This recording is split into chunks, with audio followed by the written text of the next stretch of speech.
Good morning ပါ Joy Base လေးကနေပြန်လည်ကြိုဆိုလိုက်ပါတယ်ရှင်ဒီနေ့တော့ normal unity လေးကိုကျွန်တော်တူတူလိုက်ခဲ့ပေးပါအောင်ရှင်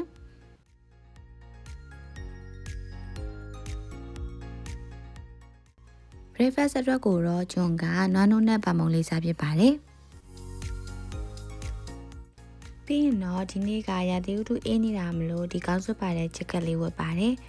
ခုတော့ကျွန်ចောင်းသားဖို့ ready ဖြစ်နေပါပြီ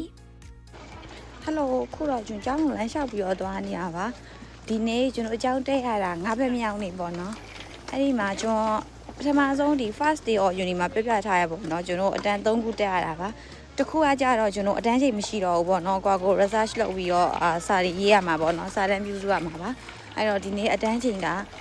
3ချိန်ရှိပါတယ်ဒါပေမဲ့ဘာသာကတော့2ခုပဲပေါ့နော်အဲ့ဒါသင်ရမှာပါခုကျောင်းကိုသွားနေရပါအဲ့တော့တစ်ချိန်ပြုတ်သွားပြီဆိုတော့ကျွန်ကမနေ့9နိုင်လောက်မှထားရပေါ့နော်အတန်းချိန်က7မှစမှဆိုတော့အဲ့ဒါခုကျောင်းကိုသွားနေရပါဒီလမ်းလျှောက်သွားလို့ရှိရင်မြင်ရတဲ့အဆောက်အဦတွေကိုပြပါမယ်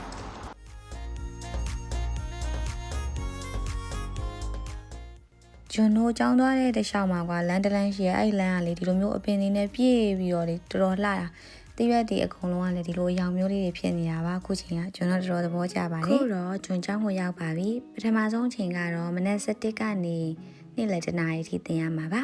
ဒီ class မှာက attendance အတွက်ကိုကျွန်တော် check-in ကုန်းနဲ့ဝင်ရတယ်လို့လက်မှတ်လည်းထိုးရတယ်ပေါ့နော်အဲ့ဒီတော့ attend လုပ်လို့မရပါဘူးခုတော့ဇာရီလိုက်မှတ်လိုက်ပါအောင်မယ်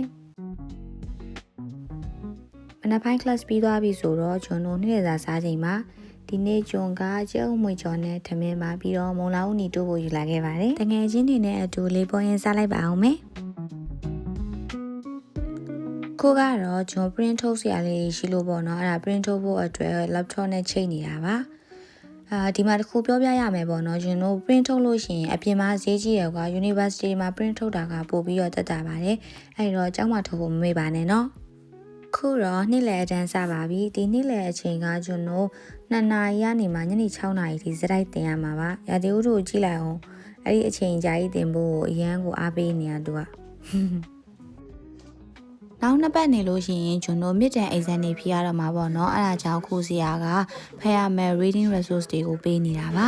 ခုအတန်းနေပြီးသွားပြီဆိုတော့ကျွန်တော်အိမ်ပြန်ပါတော့မယ်ခုကျွန်တော်အကြောင်းကနေပြန်လာနေပြီပေါ့နော်ညနေတော့6နာရီထိုးပါပြီအဲ့ဒီတော့ကျွန်တော်မနေ့တုန်းကပြောရဲပေါ့နော်ကျွန်တော် week 5လို့ပြောတာအဲ့ဒါကကျွန်တော်စာသင်တဲ့အပတ်နဲ့အတွက်ပြီးတော့ရည်ရပေါ့နော်အမှန်တကယ်ကကျောင်းစာဖွင့်တာကနေဆိုရင်ခုက week 6ပေါ့နော်ကျွန်တော်ကျောင်းမှာကအမြဲတမ်း week 6ပြီးပြီဆိုလို့ရှိရင်နောက်တစ်ပတ်က reading week အမြဲတမ်းပေးတာအဲ့ဒါကြတော့ကျွန်တော်နောက်အပတ်ကျရင်ကျောင်းတက်ဆရာမလိုပါဘူးကို study လုပ်ရမယ်ပေါ့နော်ဘာလို့လဲဆိုတော့အဲ့ reading week ပြီးရတယ်နောက်အပတ်ကဆောင်းဝဲ midterm exam လိုမျိုးပေါ့အဲ့ဒါကြီးလာတော့မှာပါအဲ့တော့ဆောင်းဝဲဖြေရပါမယ်ဒီတော့ကျွန်းရဲ့ study with me vlog လေးတွေပြန်လာပါတော့မယ်အားလုံးပဲစောင့်မျှော်ပေးကြပါအောင်ရှင်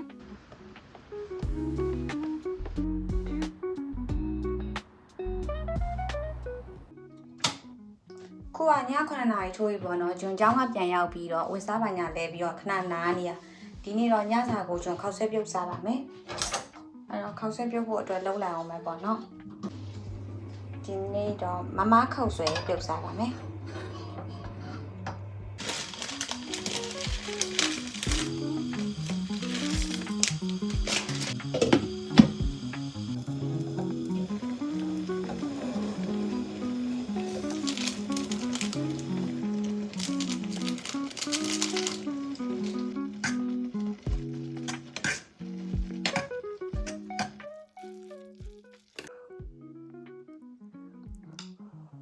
ကိုလိုစားတာမစားနိုင်ဘူးသိချင်ပါတယ်